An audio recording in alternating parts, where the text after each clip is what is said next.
नमस्कार दोस्तों, concept plus academy के ई लर्निंग प्रोग्राम में आपका स्वागत है।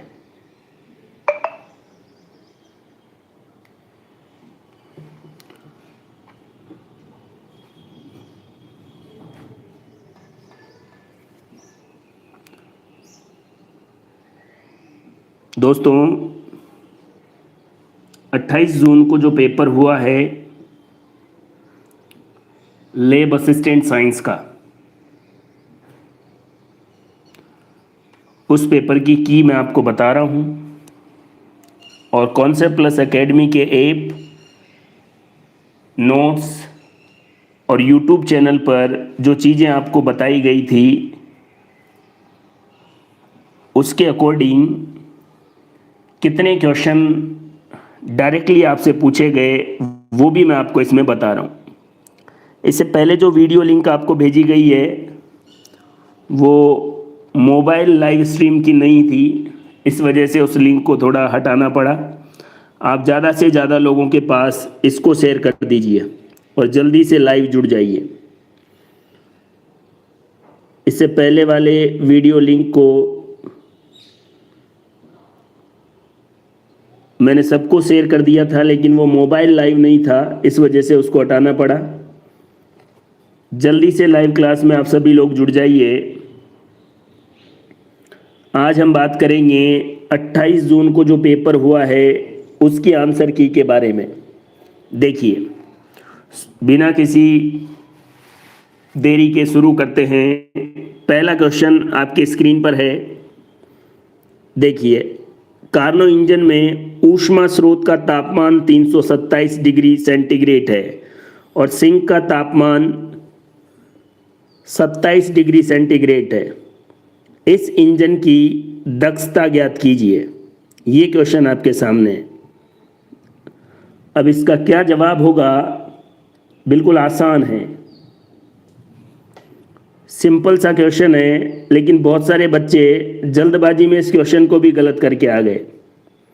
इतनी जल्दबाजी भी ठीक नहीं है। बिल्कुल आसान सा क्वेश्चन है।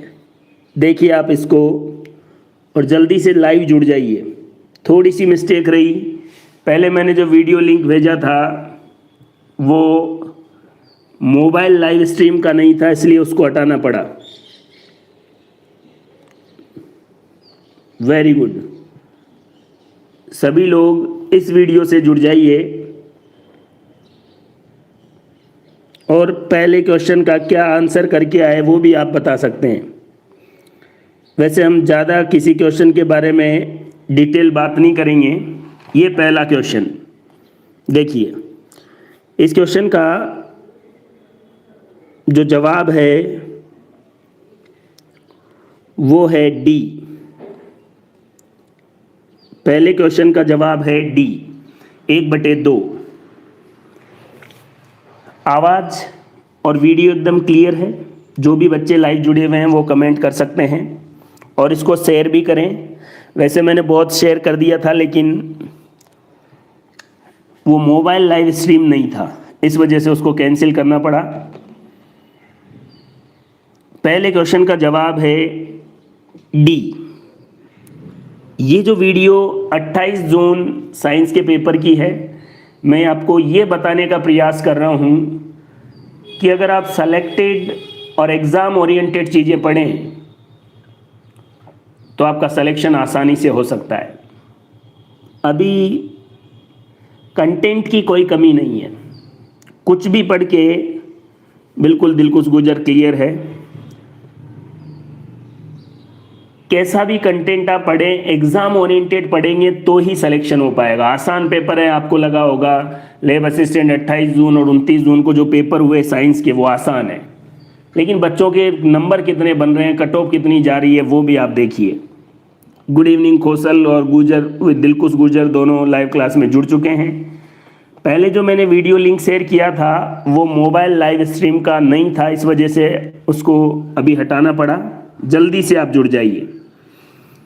तो अब शुरू कर देते हैं। तो पहले क्वेश्चन का जवाब है डी, और मैं आपको इसीलिए लाइव आज आया हूँ इससे पहले नेट नहीं चल रहा था तो प्रॉपर नहीं, तो दोनों 28 और 29 दोनों तारीख के पेपर में आपको सॉल्व करवाऊंगा। देखिए इस क्वेश्चन को, क्योंकि आदमी प्रूव के साथ ही मानता है, डिट्टो ऐसा ही क्वेश्चन कॉन्सेप्ट प्लस एकेडमी के ऐप पर मैंने आपको करवाया हुआ है। ये आप देखिए यहां पर, बस तापमान क्वेश्चन में 327 आ गया और मैंने 227 लिया है, बाकी पूरा डिट्टो क्वेश्चन वही है। तो 227 की जगह 327 मानेंगे तो T1 कितना आ जाएगा, 600 केल्विन। T1 600 केल्विन, T2 27 ही है तो 300 केल्विन, और 1 माइनस T2 कितना है 300 और T1 कितना है 600, तो 1 में से 1/2 गया तो आंसर 1/2 आ गया, जैसा मैंने आपको बताया था।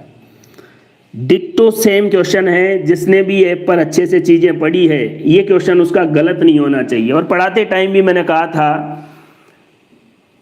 कि चीजें आपको सिस्टमेटिक पढ़नी है, डाटा बदल सकते हैं, बाकी सीधे आपसे सवाल पूछे जाएंगे। पहला क्वेश्चन क्लियर।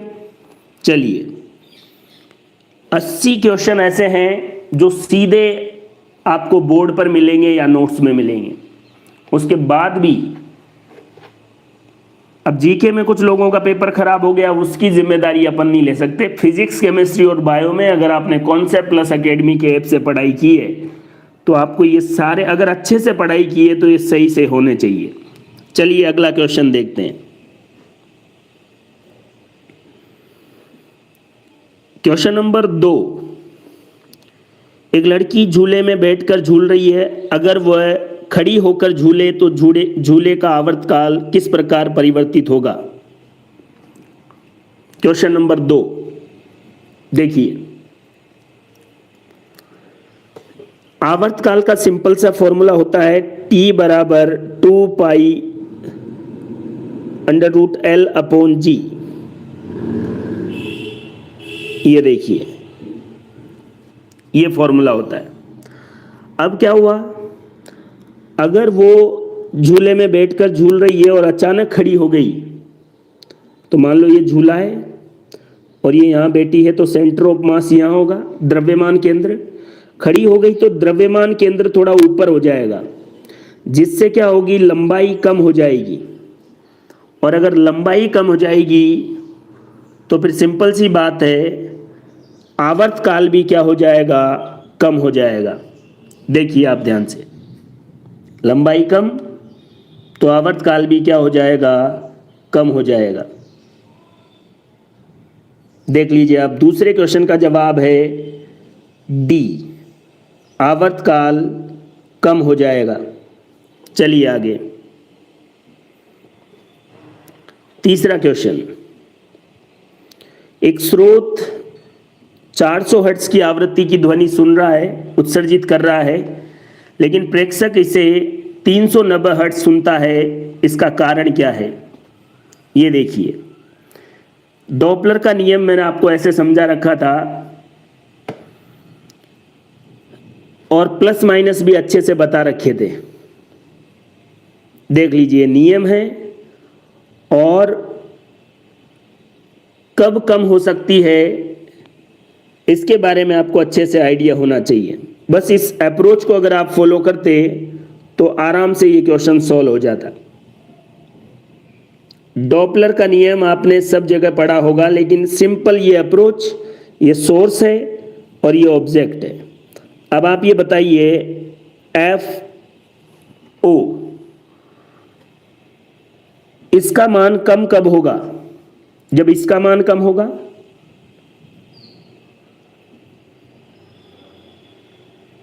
बिल्कुल, प्रेक्षक दूर जा रहा है तो ऊपर वाली संख्या का मान क्या होना चाहिए, अगर अंश छोटा होगा और हर बड़ा होगा तभी ये संख्या छोटी। इस अप्रोच के साथ आपको क्या याद रखना है, ये मैंने अच्छे से एक्सप्लेन कर रखा है, प्रेक्षक स्रोत से दूर जा रहा है, ये इसका आंसर होगा डी। चलिए आगे,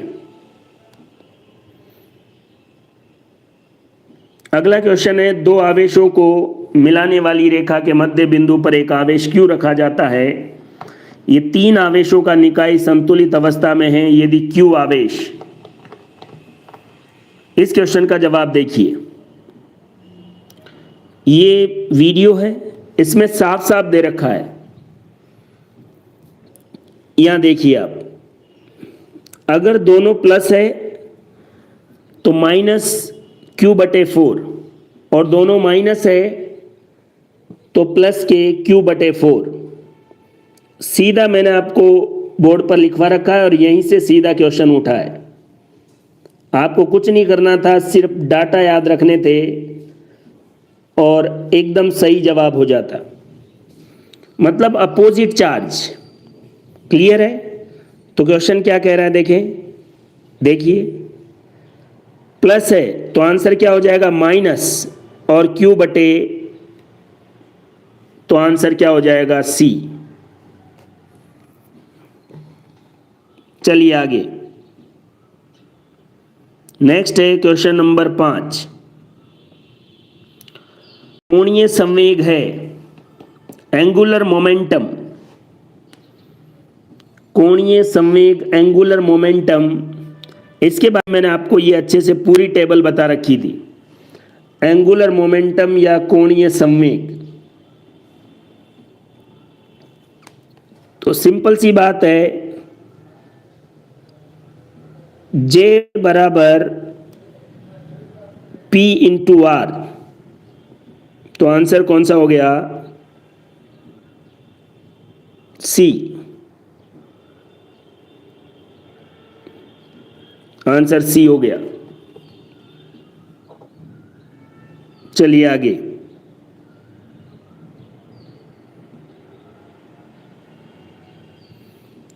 किरचॉफ का नियम, प्रथम नियम और द्वितीय नियम, इस बारे में देखिए। ये भी लोगों ने उल्टा सीधा कर दिया। इसको हमने कहां पढ़ा है? ये रहा किरचॉफ का नियम, साफ साफ लिखा हुआ है, आवेश संरक्षण का नियम, विद्युत धारा का नियम, और ऊर्जा संरक्षण का नियम, वोल्टता का नियम। बिल्कुल साफ साफ लिखा हुआ है। आवेश संरक्षण का नियम, विद्युत धारा का नियम या संधि का नियम, और ऊर्जा संरक्षण का किरचॉफ का वोल्टता का नियम। तो सिंपल आपके पास जवाब हो गया। प्रथम नियम कौन सा है? आवेश संरक्षण, और दूसरा कौन सा है? ऊर्जा संरक्षण। आंसर क्या हो गया? सी। चलिए आगे, प्रूफ के साथ बता रहा हूं क्वेश्चन कहां से पूछे गए हैं। आदर्श गैस के लिए अनुदैर्ध्य तरंगों की चाल बताइए। देखिए, ये क्वेश्चन और ये आपका बोर्ड, और ये साफ साफ लिखा हुआ है, ये देखिए, V बराबर P/ρ। ये देखिए, तो आंसर क्या हो गया? इस क्वेश्चन का जवाब हो गया सी।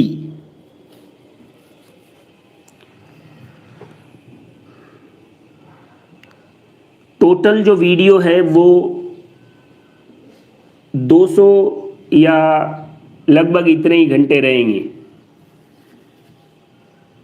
220 घंटे का वीडियो कंटेंट है अपने ऐप और यूट्यूब चैनल पर लैब असिस्टेंट के लिए, और उसमें से 80 से ज़्यादा क्वेश्चन आपसे डायरेक्ट पूछे गए, और मैं आपको बता रहा हूं वीडियो में।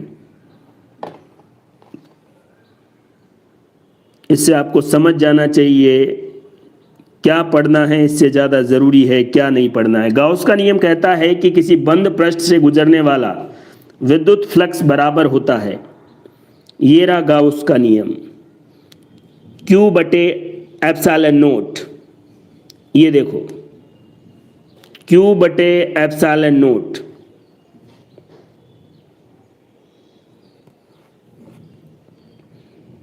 क्लियर है बात? तो यहां पर क्या है, Q बटे एप्सिलॉन नोट। आंसर कौन सा हो जाएगा? बी।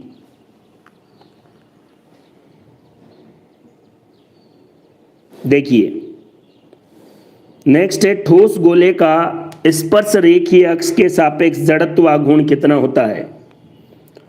ठोस गोले का जड़त्व आघूर्ण कितना होगा, यह पूछा जा रहा है। देखिए इसके बारे में मैंने आपको बताया था, ये एक फॉर्मूला ठोस गोले के लिए, ये देखिए 2/5 mr²। अब स्पर्श रेखीय और है तो उसमें mr² और जुड़ जाएगा, 2/5 में एक और जुड़ जाएगा, तो कितना हो जाएगा? 7/5। इसको आप यूं भी समझ सकते हैं, क्यों जुड़ा? क्योंकि समांतर अक्ष प्रमेय से हमें जड़त्व आघूर्ण निकालना है, तो mr² जोड़ दें तो कितना हो जाएगा? 2/5 में एक जोड़ना है, तो आंसर हो गया 7/5 mr²। देखिए आगे,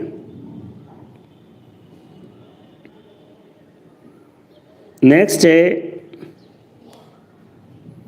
energy is not propagate by which the following waves. निम्न में से कौन सी तरंगें ऊर्जा का संचरण नहीं करती? आंसर से पहले मैं आपको बता रहा हूं आपने कहां पढ़ा है। ये देखिए, जहां भी पढ़ा है उसका स्क्रीनशॉट मैं आपको बता रहा हूं। ये लिखा हुआ देखिए, स्टैंडिंग वेव या अप्रगामी तरंगे, इसमें ऊर्जा स्थानांतरण नहीं होता है। ऊर्जा का स्थानांतरण कौन सी तरंगों में? अप्रगामी तरंगों में या स्टेशनरी वेव्स में नहीं होगा। तो आंसर क्या हो गया? बी। आगे चलिए, नेक्स्ट क्वेश्चन है, दो समान परिमाण के आवेश r दूरी पर एक दूसरे से F बल लगाते हैं। यदि आवेशों को आधा और दूरी को दुगना कर दिया जाए तो आवेशों के मध्य नया बल क्या होगा? इस तरीके के क्वेश्चन हमने डायरेक्ट सॉल्व किए हैं और बिल्कुल आसान तरीके से क्वेश्चन आपसे पूछा गया है, इससे सिंपल नहीं हो सकता था। देखिए ये इस अप्रोच के साथ फॉर्मूला लगेगा, कूलाम का नियम, और आपको इस क्वेश्चन को सॉल्व करना था। देखिए तो यहाँ पर आपके पास आंसर क्या आ गया? ए, F/16। चलिए नेक्स्ट है, दो सरल आवर्त गति निम्न समीकरणों द्वारा दर्शाई गई है। कण 1 के वेग का कलांतर कण 2 के वेग के सापेक्ष है। कितना होगा कलांतर, वो देखिए आप। इस क्वेश्चन का जवाब इस तरीके से मैंने आपको एक कॉन्सेप्ट बताया था कि किस, और इस कॉन्सेप्ट को अगर आप अच्छे से समझते, देखिए एक मिनट, ये रहा कलांतर निकालने के लिए बहुत सही तरीके से मैंने आपको चीजें बताई थी। इक्वेशन से देख के या इक्वेशन को देख के आपको डरने की बिल्कुल जरूरत नहीं थी, और सॉल्व करने के बाद इस क्वेश्चन का जवाब जो है वो कितना आ जाएगा? -π/6 बी, -π/6। नेक्स्ट है, निम्न में से किसमें नियंत्रित श्रृंखला अभिक्रिया प्रयुक्त होती है? आसान क्वेश्चन है। नियंत्रित, तो न्यूक्लियर रिएक्टर में 13वें का जवाब है D, nuclear reactor. Next question है, रुद्धोष्म प्रसार के लिए P और T में क्या संबंध होगा? रुद्धोष्म प्रसार के लिए क्या करना था, मैंने सीधा ऐसे इक्वेशन लिखवाई थी, ये देखिए, और कहा था कि आपको ये चीजें ध्यान में रखनी है, 1 2 3, और ये आपसे सीधा सवाल पूछा गया है, P1 minus gamma T gamma equals to K। तो आइए आपका ऑप्शन चेक कर लेते हैं। ये देखिए कौन सा ऑप्शन सही हो जाएगा, 1 माइनस गामा और T गामा इक्वल्स टू स्थिरांक। तो यहां पर जवाब हो जाएगा A। समझ रहे हैं? देखिए आगे चलते हैं। वीडियो को आप शेयर कर दें, बहुत लोगों को वीडियो शेयर कर दिया गया था और जुड़ने भी वाले थे, लेकिन वो दूसरे लिंक को ओपन करने की कोशिश कर रहे होंगे और वो ओपन हो नहीं रहा होगा क्योंकि वो मोबाइल लाइव स्ट्रीम का नहीं था। चलिए, दोलक की कुल ऊर्जा कितनी होगी? दोलक की ऊर्जा, और इस दोलक की ऊर्जा को मैंने आपको ऐसे बता रखा था और साफ साफ यहां दिख रहा आपको 1/2 m omega square a square. अब आपके क्वेश्चन में आ जाइए, क्या है 1/2 m omega square a square, answer कौन सा हो गया? C।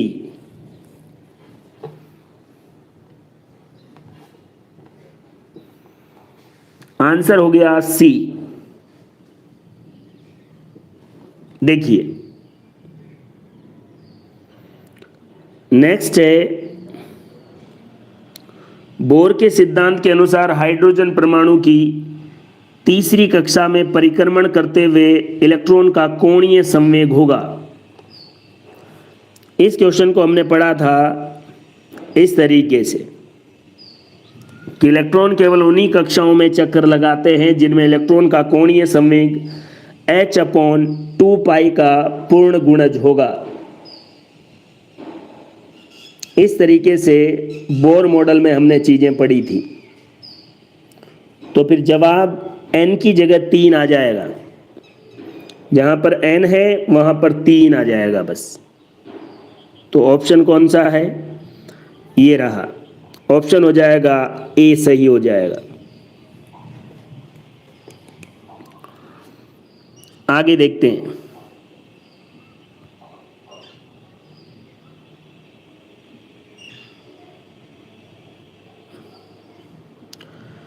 कौन से वीडियो में आपको आंसर मिलेगा? बिल्कुल प्रूफ के साथ चीजें बता रहा हूं मैं आपको।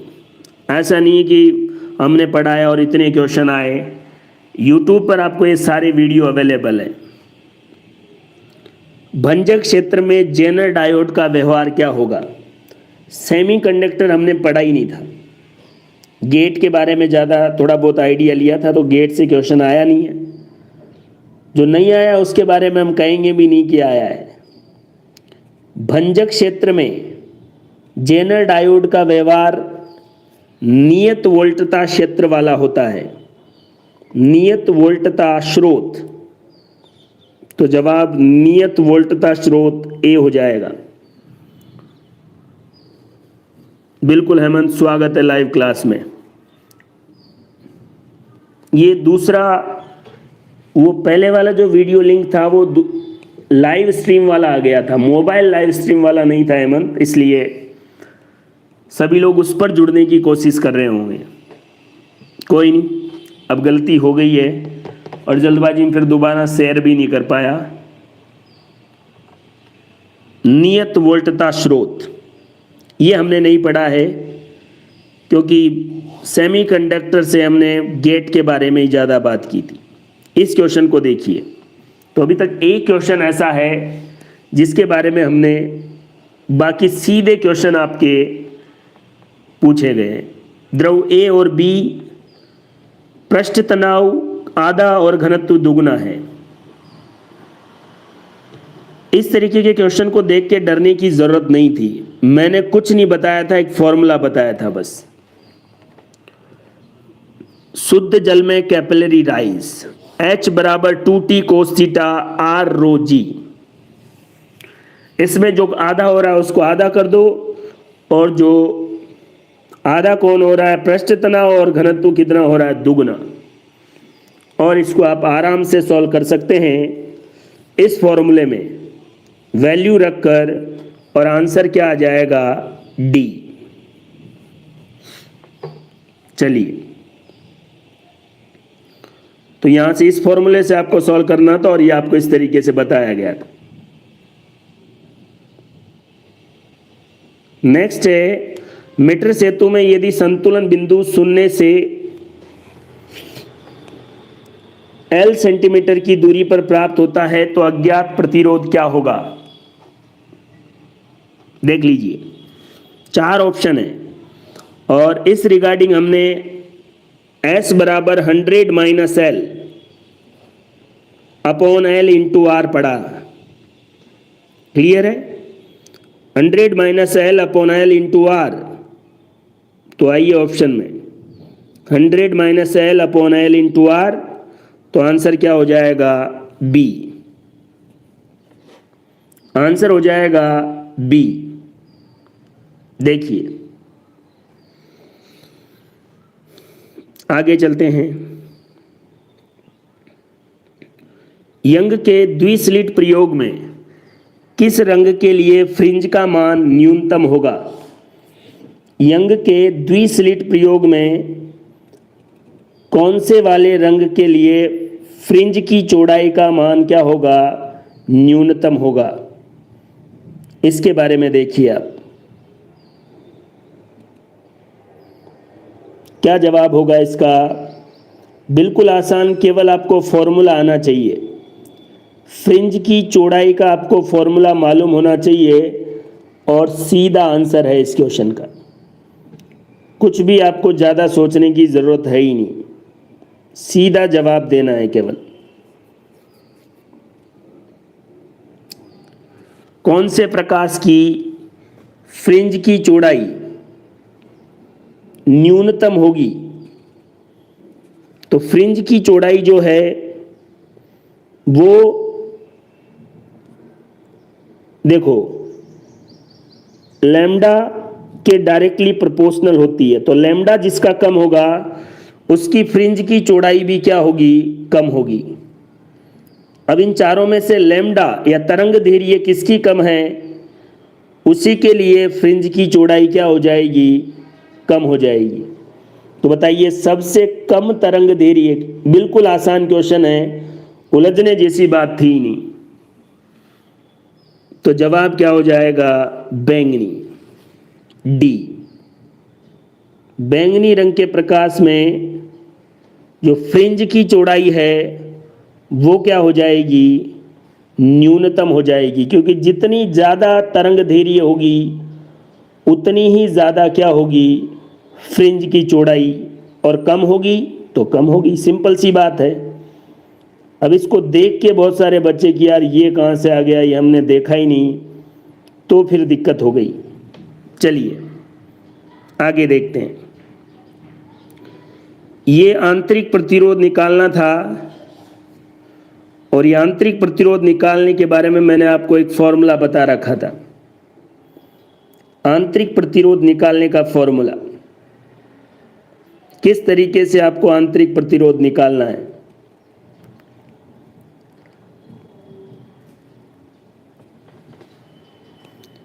ये देखिए आप, सीधा आपको फॉर्मूले में वैल्यू पुट करनी है और आंसर आ जाना है। सेल का आंतरिक प्रतिरोध कितना होगा ये आपको निकालना है। तो कैलकुलेट करने के बाद आपका आंसर 1 ओम आ जाएगा, तो डी।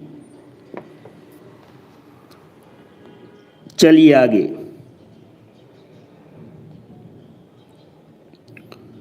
हाइड्रोजन परमाणु की निम्नतम अवस्था से इलेक्ट्रॉन को मुक्त कराने के लिए आवश्यक न्यूनतम ऊर्जा स्रोत या ऊर्जा कितनी होगी। बहुत अच्छे से मैंने आपको ये बताया था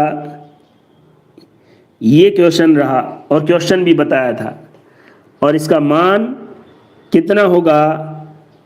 आयनन ऊर्जा प्लस में होगी प्लस के 13.6 इलेक्ट्रॉन वोल्ट, तो आंसर 1 हो गया। अब आपके क्वेश्चन में क्या ऑप्शन है उससे पता लग जाएगा। देखिए, प्लस के 13.6 इलेक्ट्रॉन वोल्ट, ए। देख लीजिए आप।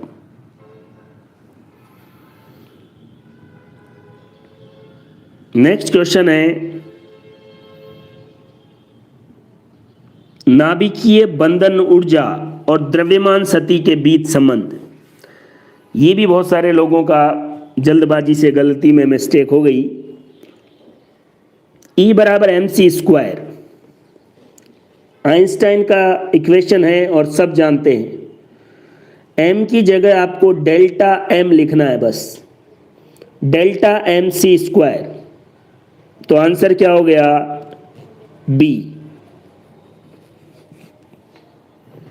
आगे देखिए, दिष्टकारी का उपयोग नाम से पता लग रहा है, इसमें काहे का कंफ्यूजन। दिष्टकारी का उपयोग एसी को डीसी में बदलने के लिए किया जाता है। आंसर हो गया बी।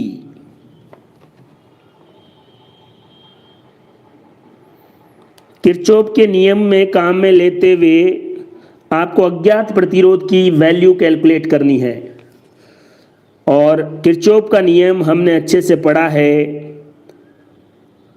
कैलकुलेट करने का, और सारी चीजें हम अच्छे से जानते हैं। और इसका आंसर जो होगा वो होगा 2 ओम, बी।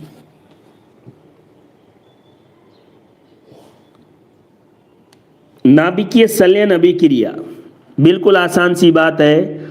दो हल्के नाभिक परस्पर संयुक्त होकर एक भारी नाभिक और अन्य पदार्थ बनाते हैं। इसी को ही क्या कहा जाएगा? नाभिकीय संलयन अभिक्रिया।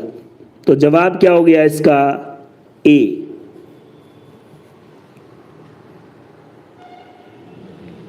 देखिए, ध्रुवित प्रकाश में कंपन तल और ध्रुवण तल के बीच का कोण कितना होता है? Angle between polarization and plane of vibration. किसमें? ध्रुवित प्रकाश में। इन दोनों के बीच का कोण कितना होता है, ये आपको बताना था। सिंपल सा जवाब है, दोनों तलों के मध्य जो कंपन तल और ध्रुवण तल, इन दोनों के बीच का जो कोण है वो कितना डिग्री होता है? बताइए, क्या आंसर करके आए आप इसका? बिल्कुल आसान सा जवाब है 90 डिग्री। दोनों तलों के बीच का कोण कितना होगा? 90 डिग्री। सी आंसर होगा। आइए, नाभिक की त्रिज्या समानुपाती होती है। नाभिक की त्रिज्या समानुपाती होती है, और आपके पास 4 ऑप्शन है। ए की पावर 3/4, ए की पावर 3/2, ए की पावर 1/3 और ए की पावर 2/3। ये क्वेश्चन है। क्या जवाब होगा इसका? नाभिक की त्रिज्या से संबंधित है। देखिए आप,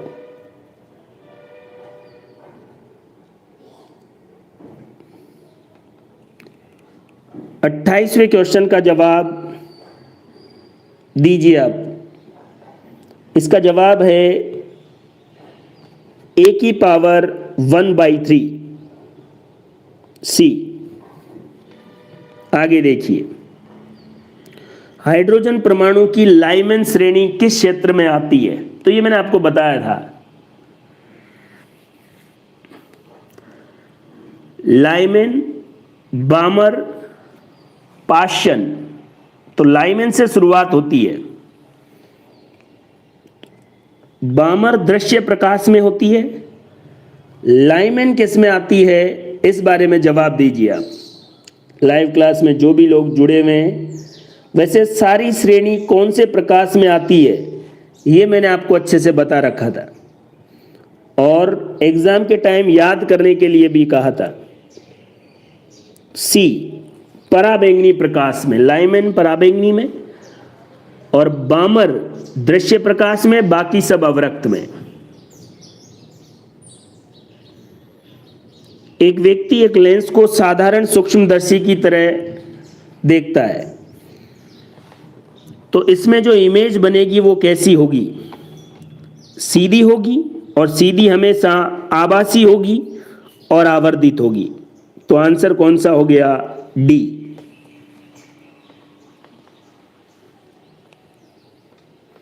आंसर हो गया डी।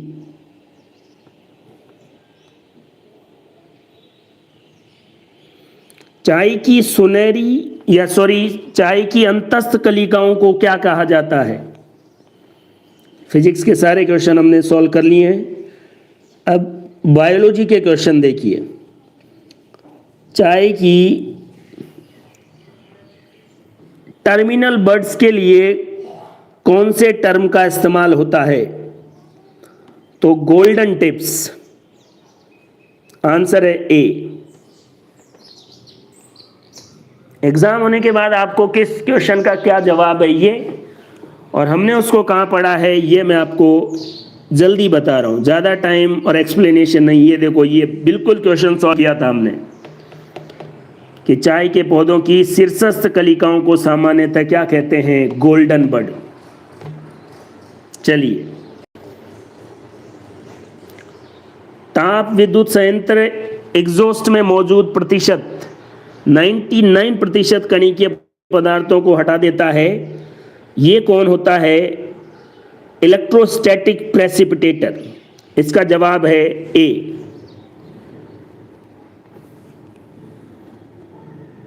नेक्स्ट देखिए, खाने योग्य जड़ पाई जाती है। जड़, स्वीट पोटैटो, राइस, पोटैटो और जिंजर।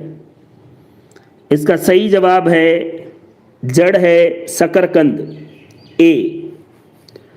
और ये हमने अच्छे से पढ़ा था, ये देख लीजिए, क्वेश्चन सॉल्व किया था। शकरकंद में ट्यूबरस रूट होती है, कंदील जड़। अच्छे से आपको बताया था और याद भी करवाया था। तो जड़ है। दूसरा ही क्वेश्चन हमने पढ़ा था इस तरीके से कि आर्द्रताग्राही आर्किड्स में, स्वांगीकरण जड़ें गिलोय और सिंगाड़ा में, पर्णिल मूल ब्रायोफिलम में और कंदील या ट्यूबरस रूट किस में होती है? स्वीट पोटैटो में। तो स्वीट पोटैटो आंसर हो गया उसका। फिर देखिए आगे, एग्रोबैक्टीरियम कौन सा रोग उत्पन्न करता है?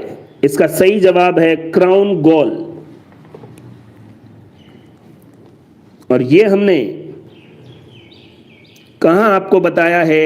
एक तो इस क्वेश्चन से आइडिया लग सकता है जो हमने आपको सॉल्व करवाया है। TI plasmid is often used making transgenic plant. The plasmid is found agrobacterium. TI plasmid कहां पाया जाता है? एग्रोबैक्टीरियम। और ये क्या करता है? ट्यूमर इंड्यूस करता है। द्विबीजपत्री पादपों में, ये देखिए, ये क्वेश्चन सॉल्व किया था हमने। क्राउन गॉल का निर्माण कौन करता है? TI plasmid. और टीआई प्लाज्मिड अभी ऊपर मैंने आपको बताया एग्रोबैक्टीरियम। तो आपके क्वेश्चन का जवाब सिंपल हो गया। क्या? एग्रोबैक्टीरियम कौन सा रोग? Crown gall. आंसर हो गया ए। ठीक है, नेक्स्ट क्वेश्चन देखिए। गोल्डन राइस ट्रांसजीन विधि द्वारा विकसित स्वर्ण चावल निम्न में से परिपूर्ण होता है?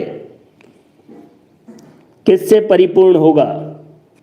और ये हमने अच्छे से पढ़ा था, विटामिन ए। और जवाब भी ए। देखिए कहां पढ़ा ये हमने? ये क्वेश्चन सॉल्व किया था। गोल्डन राइस में किस पौधे से बीटा कैरोटीन पैदा करने वाला जीन डाला गया? बीटा कैरोटीन किससे संबंधित है? विटामिन ए से और डैफोडिल से डाला गया। और भी हमने सही तरीके से इसको देखा था, सीधा क्वेश्चन भी, वो भी मैं आपको बता देता हूँ। ये इसमें होगा या तो मैंने हटा दिया होगा। देखिए ये रहा क्वेश्चन, सुनहरा चावल गोल्डन राइस किससे भरपूर होता है? ये सीधा क्वेश्चन भी हमने सॉल्व किया था विटामिन ए से। क्लियर है? तो आइए वापस अपने क्वेश्चन पर आ जाते हैं। 36 नंबर का क्वेश्चन है, मसालों का राजा किसे कहा जाता है? मसालों का राजा किसे कहा जाता है? नहीं, ये क्वेश्चन है, मसालों का राजा नहीं। दृढ़ोतक कोशिकाओं की कोशिका भित्ति किससे बनी होती है? तो इसका सिंपल सा जवाब है दृढ़ोतक कोशिकाओं की कोशिका भित्ति लिग्निन की बनी होती है। लिग्निन, जवाब है डी, लिग्निन की बनी होती है।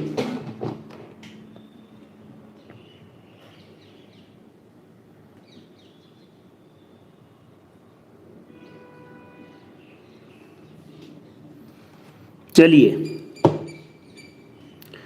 मसालों का राजा किसको कहा जाता है? मसालों का राजा काली मिर्च, बी, मसालों का राजा है काली मिर्च। देखिए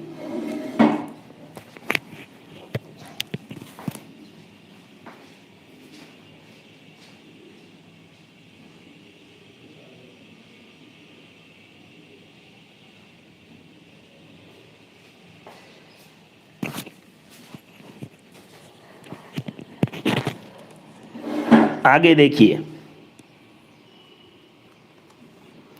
बॉटेनिकल नेम ऑफ बाजरे का वैज्ञानिक नाम पेनिसिटम टाइफोइडिस, डी जवाब है इसका। आगे देखिए, क्राई सेकेंड और फर्स्ट एबी, बिल्कुल इसका जवाब है सेकेंड एबी कपास के गोलक स्लब कृमि और फर्स्ट एबी मक्का छेदक को, सी जवाब है इसका।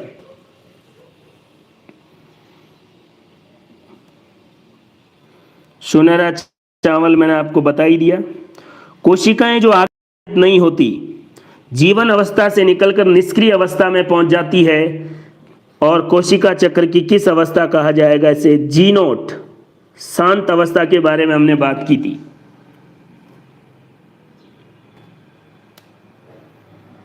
नेक्स्ट देखिए, रेजरपीन किससे प्राप्त होती है? राउल्फिया सर्पेंटाइना से। और ये क्वेश्चन हमने देखा था, ये रहा, सर्पगंधा, चंद्रमार, छोटा चांद, वनस्पतिक नाम राउल्फिया सर्पेंटाइना, इससे रेजरपीन प्राप्त होती है।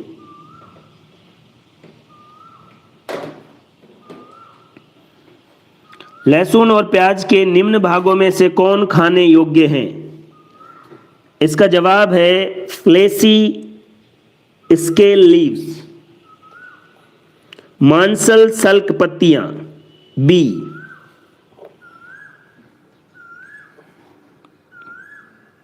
नेक्स्ट क्वेश्चन है, पत्तीनुमा संरचना जो प्रांकुर को सुरक्षा देती है, इससे आसान क्वेश्चन नहीं हो सकता था। प्रांकुर को सुरक्षा प्रांकुर चोल, कोलियोप्टाइल, सी जवाब हो जाएगा इसका।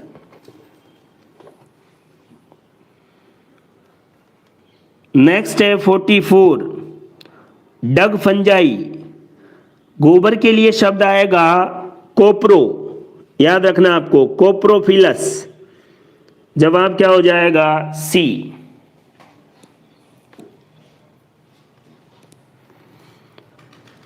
आगे देखिए, प्रकाश संश्लेषण का मुख्य वर्णक कौन सा है? और इसका सही जवाब है क्लोरोफिल ए। बी ऑप्शन जो है सही आंसर हो जाएगा इसका। और इस तरीके से मैंने आपको बताया था फाइकोसाइनिन, फ्यूकोजेंथीन, फाइकोइरिथ्रीन और जेंथोफिल के साथ क्लोरोफाइसी में ए और बी, फियोफाइसी में एसी, रोडोफाइसी में एडी और जेंथोफाइसी में ए और ई पाया जाता है।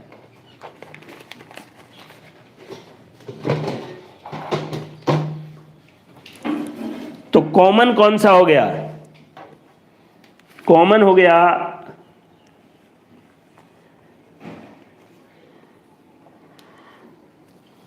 Chlorophyll A. रेखित पेशी संकुचन की सबसे छोटी क्रियात्मक इकाई कौन सी है? तो जवाब हो जाएगा सार्कोमियर। जवाब है सार्कोमियर।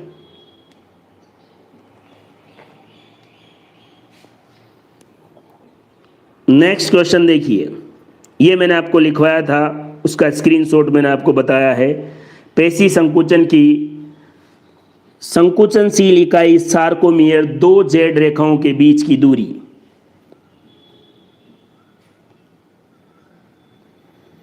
डार्विन पिंचेज में अपने शरीर की किस रचना की विभिन्नता के लिए प्रसिद्ध थे?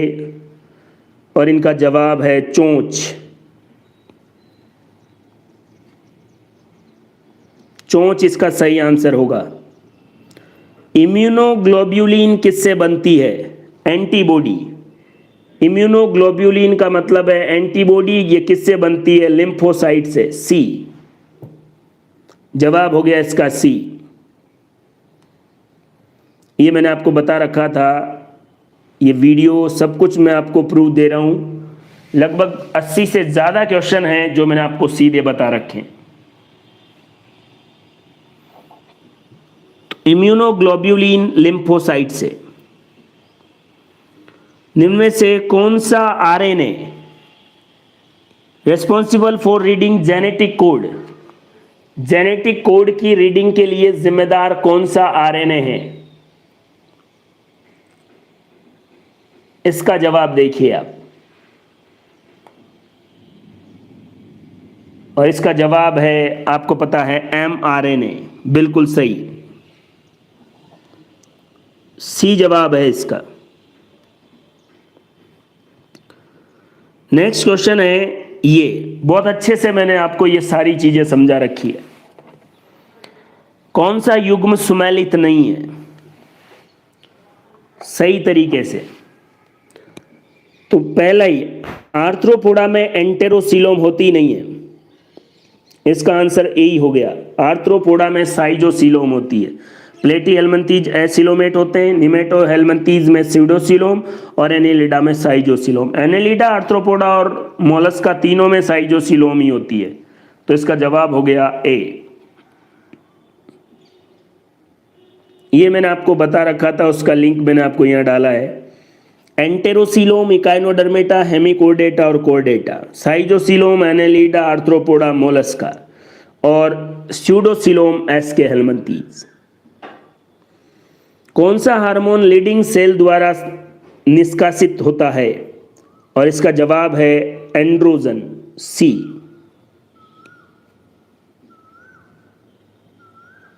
देखिए, ये मैंने आपको अच्छे से बता रखा था। एंड्रोजन, इस तरीके से मैंने आपको क्वेश्चन सॉल्व करवाया था।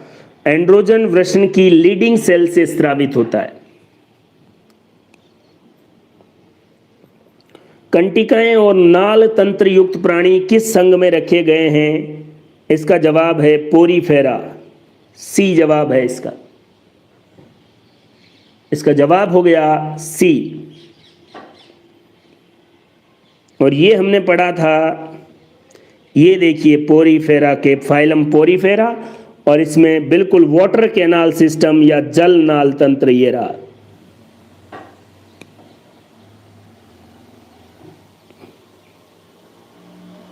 नेक्स्ट है, किस कशेरुक वर्ग में प्रीन ग्रंथियां उपस्थित होती है? इसका जवाब है एवीज। पक्षियों में, और इसको तो हमने बिल्कुल सही तरीके से पूरी स्लाइड में, प्रीन ग्लैंड, यूरोपाइजियल ग्लैंड, पूंछ पर पाई जाने वाली तेलीय ग्रंथि फीदर्स का जल अवरोधी आवरण बनाती है, इस तरीके से आपको बताया था। चलिए, मानव शरीर के किस भाग में यूरिया का संश्लेषण होता है? जवाब है यूरिया के संश्लेषण के लिए लीवर, और इसको तो हमने बहुत अच्छे से समझा है। एक तो conversion of ammonia to urea done by ornithine cycle, और ये कहाँ होता है? लीवर में, जो क्या करता है? यूरिया का निर्माण।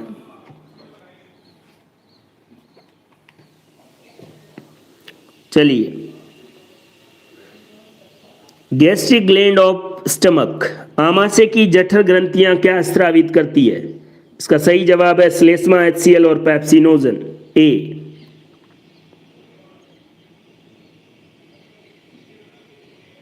ये इस तरीके से मैंने आपको समझाया था। गैस्ट्रिक ग्लैंड में जाइमोजन या चीफ सेल एंजाइम जो पेप्सिनोजन, गोबलेट सेल म्यूकस या श्लेष्मा, पैराइटल और ऑक्जेंटिक सेल HCl।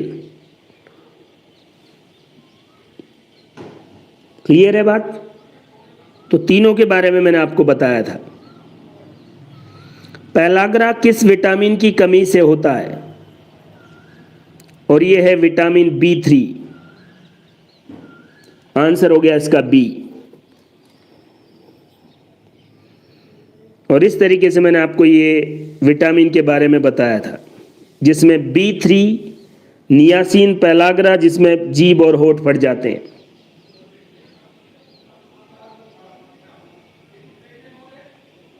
टाइफाइड ज्वर की पुष्टि किस परीक्षण द्वारा की जाती है? और इसका नाम है विडाल, डी। और ये हमने इस तरीके से मैंने आपको नोट्स बताए थे, जिसमें जीवाणु जनित रोग केवल 3 भेजे थे। इसमें टाइफाइड का टेस्ट बताया था, विडाल टेस्ट, साल्मोनेला टाइफी से ये होता है। टाइफाइड रोग साल्मोनेला टाइफी जीवाणु से होता है, और इसके टेस्ट का नाम है विडाल टेस्ट। इनको आपको मैच करना है। सिंपल है, लीशमानिया डोनोवनी काला आजार, वुचुरेरिया ब्रेनकॉप्टी फाइलेरिया, ट्रिम्पेनोसोमा गैम्बियंसी निंद्रारू, प्लाज्मोडियम वाइवेक्स मलेरिया। अब आप मैच कर लीजिए। ए किसके साथ? 3rd, बी किसके साथ? 5, सी किसके साथ? 4, और डी किसके साथ? 1। तो आंसर क्या हो गया? सी।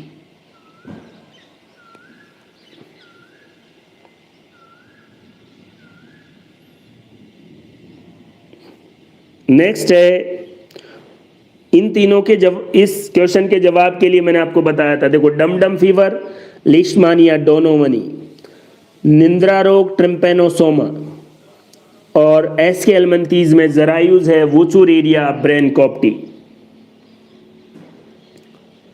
मानव कर्ण की कौन सी संरचना? तो कोर्टी का अंग, सी जवाब है इसका। देखिए, और बिल्कुल मैंने आपको बताया था, ऑर्गन ऑफ कोर्टाई सुनने से संबंधित है, और ये कहाँ पाया जाता है? कान में।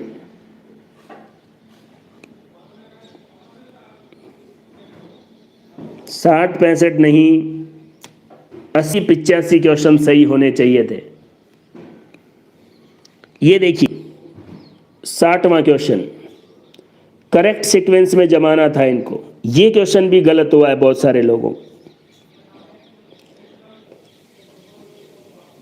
बताइए, इसका करेक्ट है क्या? करेक्ट सीक्वेंस होगा इसका? प्यूपिल के बाद कॉर्निया। देखो, आइरिस विट्रस ह्यूमर नहीं हो सकता, कॉर्निया, आइरिस, विट्रस ह्यूमर, फिर लेंस बाद में नहीं हो सकता। कॉर्निया, आइरिस, फिर लेंस, फिर विट्रस ह्यूमर, ये बिल्कुल सही है, सी जवाब है इसका। और इसके लिए मैंने आपको एक फ़ोटो बताई थी, बहुत सारे लोगों ने ये फ़ोटो देखी भी और मैंने कॉन्सेप्ट प्लस एकेडमी के पेज पर भी शेयर की थी, अभी भी आप जाके देख सकते हैं। और कोई फ़ोटो नहीं, यही शेयर की थी। अब इसमें साफ साफ लिखा हुआ है कॉर्निया, आइरिस, फिर लेंस और विट्रस ह्यूमर। चलिए, केमिस्ट्री। इस अभिक्रिया के लिए साम्य स्थिरांक, जो भी आगे संख्या लिखी हो स्क्वायर में हो जाती है, और सिंपल जवाब था क्या? ए। और ये मैंने आपको सॉल्व भी करवाया था, ये देखो ये सॉल्व किया हुआ।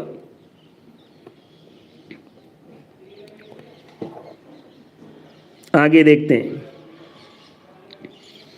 कौन सा राउल्ट के नियम का सकारात्मक विचलन नहीं दिखाता?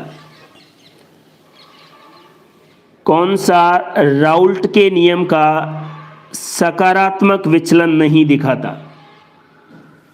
ये पूछा गया है क्वेश्चन।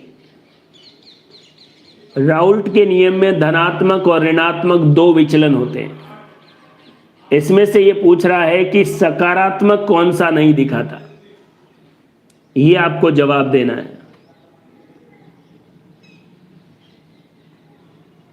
और इसका सही जवाब है बेंजीन और क्लोरोफॉर्म।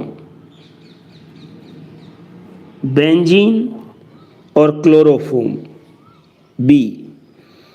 इसके लिए मैंने आपको ये लिखवा रखा था कौन आदर्श विलयन है और कौन अनादर्श विलयन है।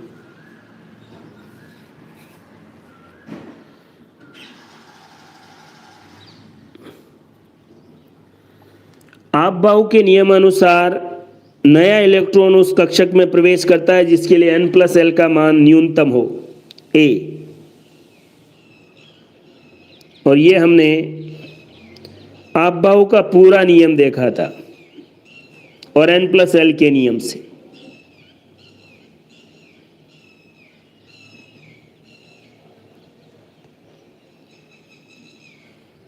देखिए, ये अच्छा क्वेश्चन है। एक विशेष धातु सरल घनीय संरचना में है। सरल घनीय संरचना के लिए n की वैल्यू 1, और फिर वो व्यवस्थित होकर काय केंद्रित में आ जाती है। इसके लिए n की वैल्यू कितनी होती है? 2। केवल n का मान बड़ा है और n का मान बढ़ने से घनत्व बढ़ जाता है। जवाब क्या हो गया? सी। और इसको हमने कैसे देखा था? ये घनत्व के बारे में जानकारी, और ये फॉर्मूला रहा घनत्व का। n का मान बढ़ने से घनत्व बढ़ जाता है।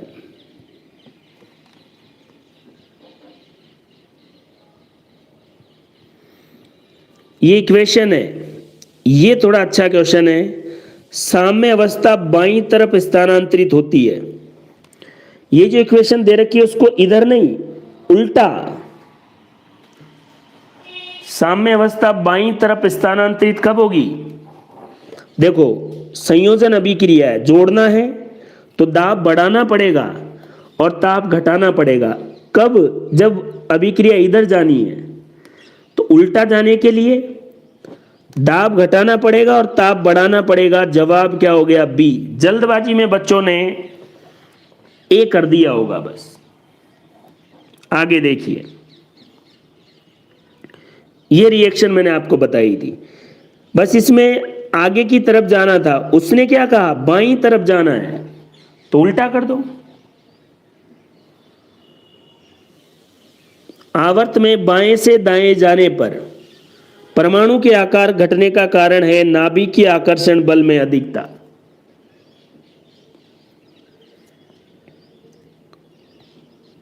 देखिए, ये पूरी आवर्त सारणी मैंने आपको बता रखी थी।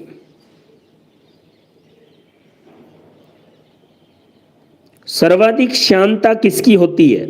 इन चारों में से ग्लाइकोल की, सी।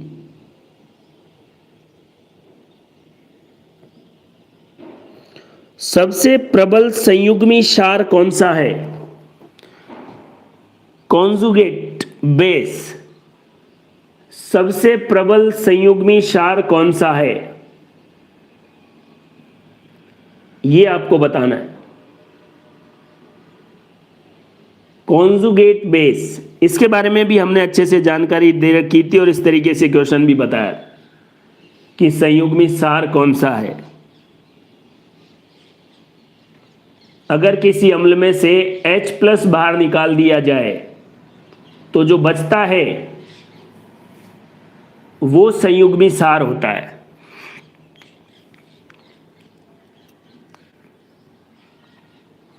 प्रबल संयुग्मी क्षार,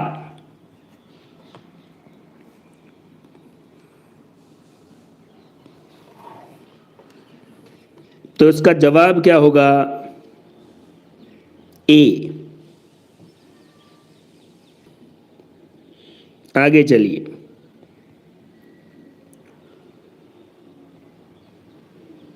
एक तत्व का परमाणु क्रमांक 11 मतलब सोडियम है और सोडियम का ऑक्साइड क्या होता है, क्षारीय।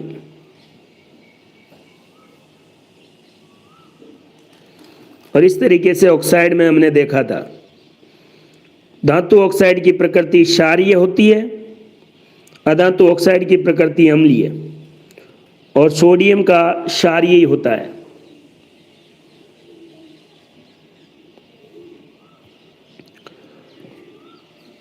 बोरोन परमाणु B2H6 के बारे में क्या होता है, बोरोन परमाणु हाइड्रोजन सेतु द्वारा जुड़े रहते हैं। बोरोन परमाणु किसके द्वारा जुड़े रहेंगे, हाइड्रोजन बंध द्वारा, हाइड्रोजन सेतु द्वारा, ए।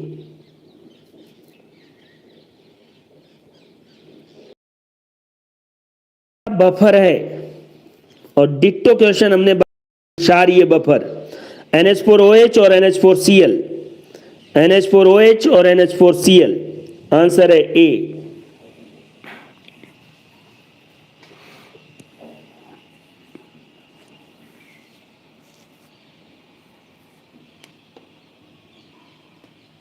क्लियर है।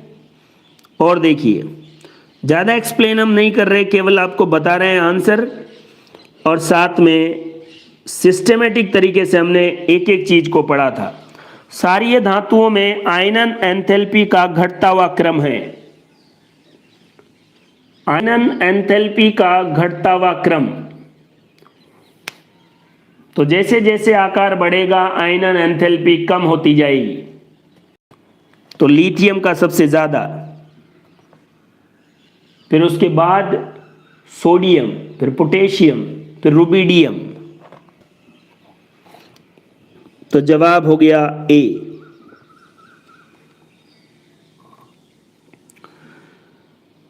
वीडियो सबको मैंने शेयर कर दिया था, लेकिन मोबाइल लाइव स्ट्रीम वाला नहीं था, इस वजह से बच्चे उस वीडियो को ओपन करके देख रहे होंगे, लेकिन अब वहां वीडियो ओपन ही नहीं हो रहा होगा। फिर मैंने क्लास 5:30 बजे से ही रख दी। मैं क्वेश्चन बता रहा हूं, कहाँ हमने देखा, इस पूरे वीडियो को आप देखो। 80 से ज़्यादा क्वेश्चन ऐसे हैं जो हमने सीधे बोर्ड पर या लाइव क्लास में बात की है, जो नहीं है उनके बारे में मैंने मना भी किया है।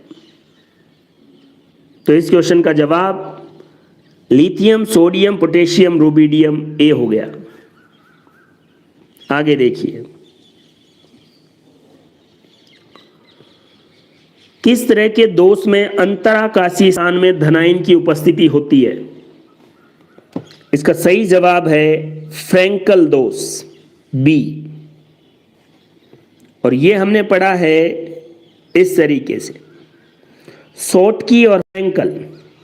और इस डायग्राम में साफ साफ दिख रहा है अंतराकोशीय अवकाशों में ये प्लस धनायन, और इस प्रकार की त्रुटि फ्रैंकल कहलाती है।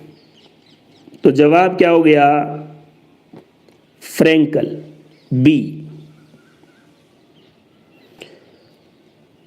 आंसर की आपको मिल चुकी होगी।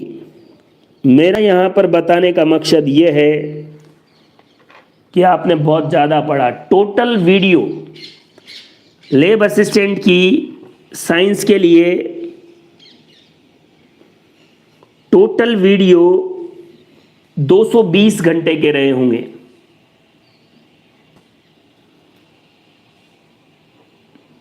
दो 220 घंटों में फिजिक्स, केमिस्ट्री और बायोलॉजी पूरी, और उसमें से 80 से 85 क्वेश्चन आपके एग्जाम में सीधे, ज़्यादा कोई अप्रोच के साथ नहीं, अगर इनडायरेक्टली बोले जाएं तो और भी ज़्यादा है। फिर क्या चाहिए? क्योंकि कंटेंट बहुत सारा बता दिया जाए तो आपको याद रखने में प्रॉब्लम होती है। कई लोगों को लगता हो सर पेपर ही आसान आ गया तो कट ऑफ देख लेना कितनी जाएगी। कौन सा आणविक सूत्र एल्काइन का है? इसके लिए मैंने बताया था आपको CnH2n-2, कार्बन जितने हैं उसका डबल कर दो, 2 घटा दो, 4 का डबल 8, 8 में से 2 घटा दो 6, यही हो रहा है। और इस तरीके से मैंने आपको वीडियो बना रखा है जिसमें एल्काइन के लिए ये फॉर्मूला CnH2n-1 और 4 के लिए 8, 8 में से 2 घटा दिए, 6 बच गए।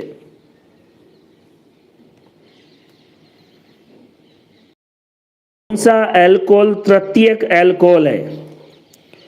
और तृतीयक एल्कोहल के बारे में ये देखो, यहां पर इस तरीके से तृतीयक संरचना, थोड़ा सा ये धुंधला आ रहा है।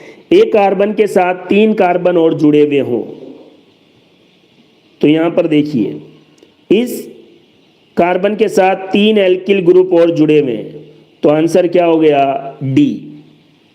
इस क्वेश्चन का जवाब है तृतीयक प्रकृति का कौन सा है? तो जवाब हो गया डी।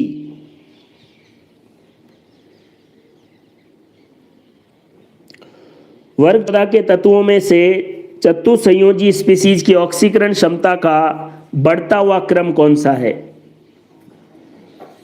और ये बढ़ता हुआ क्रम है ए, और इसके बारे में हमने बात कर रखी है। इस क्वेश्चन का जवाब ए, और इसके बारे में हमने बात कर रखी है इस तरीके से। ये देखिए, सबकी संयोजकता के बारे में, ऑक्सीकरण अवस्था के बारे में बात कर रखी है। AgI की विलेयता NaI विलयन में शुद्ध जल से कम होती है।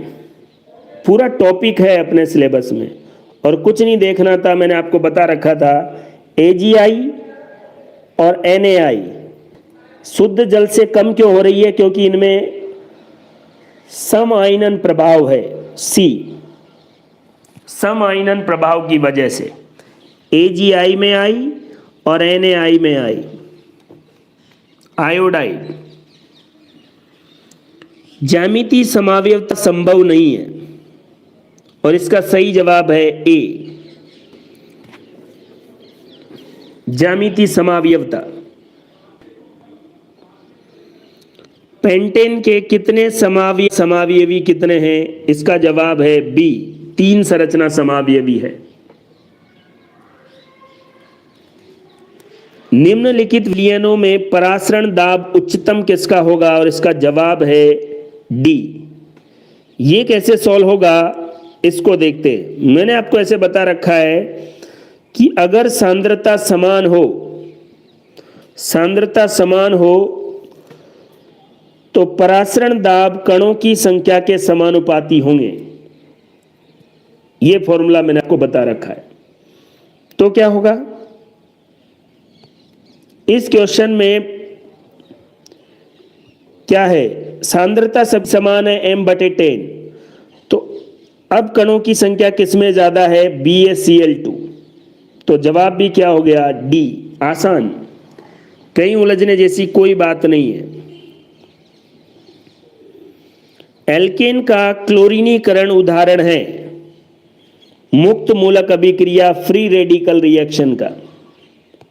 और एक एक रिएक्शन का उदाहरण मैंने आपको बताया था, जिसमें ये सी वाली रिएक्शन हैलोजनीकरण मुक्त मूलक प्रतिस्थापन है। गैसीय अवस्था में Kp और Kc में संबंध, Kp बराबर Kc, और ये सिंपल सा सी आंसर, और ये भी हमने अच्छे से पढ़ रखा है और ये मैंने आपको सॉल्व भी करवा रखा। Kp बराबर Kc इंटू आर की पावर डेल्टा एन। गैस समीकरण Pv बराबर nRT अनुसरण किया जाता है B और C, रुद्धोष्म और समतापी D।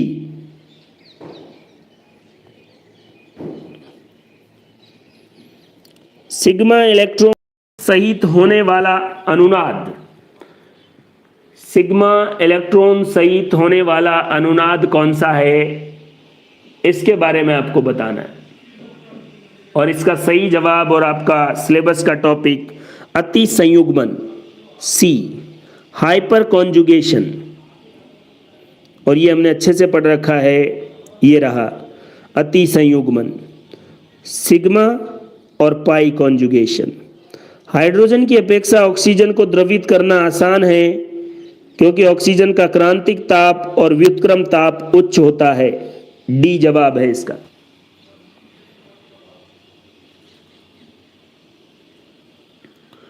फोर्थ कोर्स में कुल कक्षकों की संख्या कितनी है? S P D F. S में 1, पी में 3 कक्षक, डी में 5 और इसमें 7। 7 और 3 10 और 6 16। आंसर कितना हो गया? सी।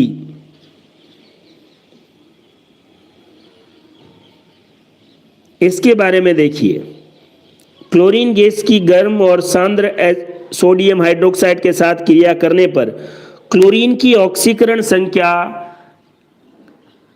परिवर्तित होती है। इसके बारे में आपको बताना है। क्लोरीन की ऑक्सीकरण संख्या किस तरीके से बदलेगी, और इसका सही जो जवाब है वो होगा 0 से -1 और 0 से +5। 0 से -1, 0 से +5।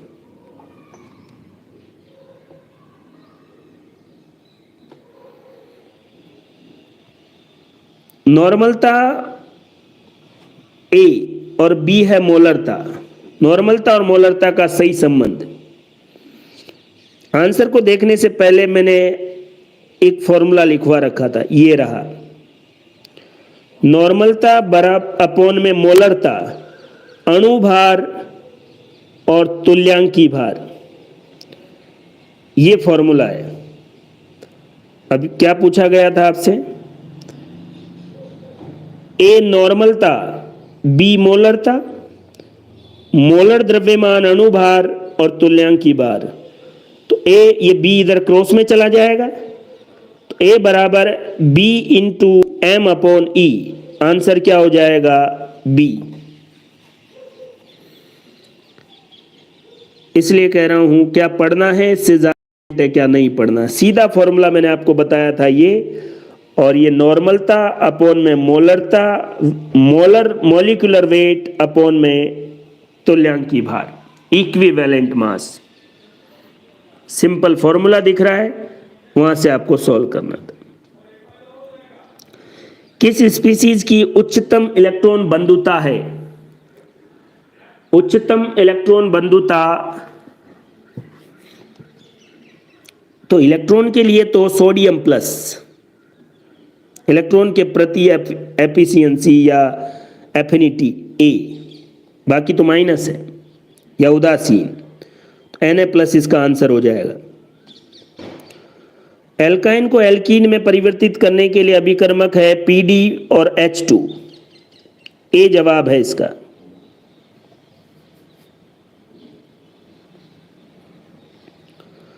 किस ग्रंथि के द्वारा हार्मोन उत्पादन के लिए आयोडीन आवश्यक होता है?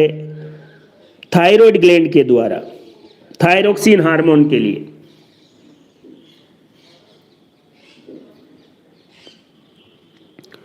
मृत अंगों का संरक्षण फॉर्मेलिन में किया जाता है, और फॉर्मेलिन क्या है? जलीय फॉर्मेल्डिहाइड। बी।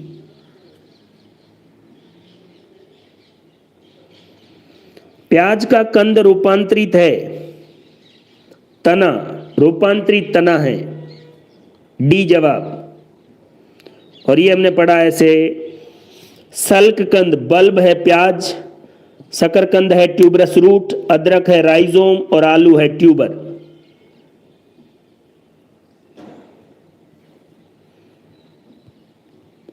मृग तृष्णा बनने का कारण क्या है? टोटल इंटरनल रिफ्लेक्शन, पूर्ण आंतरिक परावर्तन, डी। और ये भी हमने अच्छे से पढ़ा है, पूर्ण आंतरिक परावर्तन। इसका एग्जाम्पल ये रहा, हीरा का जो चमकना है, मिरेज और ऑप्टिकल फाइबर। तो मिरेज मृग तृष्णा बनने का कारण पूर्ण आंतरिक परावर्तन। दंतमंजन को सफेद बनाने वाला रासायनिक है TiO2, टाइटेनियम ऑक्साइड। निम्नलिखित में से कौन सी गैस मुख्य रूप से ग्रीन हाउस के लिए उत्तरदायी है? Carbon dioxide gas, D.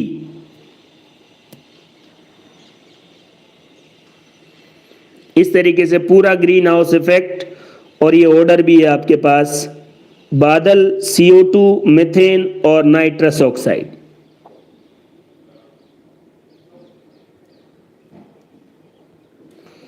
Rajasthan स्थित केवलादेव राष्ट्रीय उद्यान किस प्राणी के शीतकालीन आवास क्षेत्र है? केवलादेव पक्षियों के लिए ही फेमस है, ए भरतपुर। किस रक्त समूह को सार्वजनिक दाता कहा जाता है? आसान, ओ।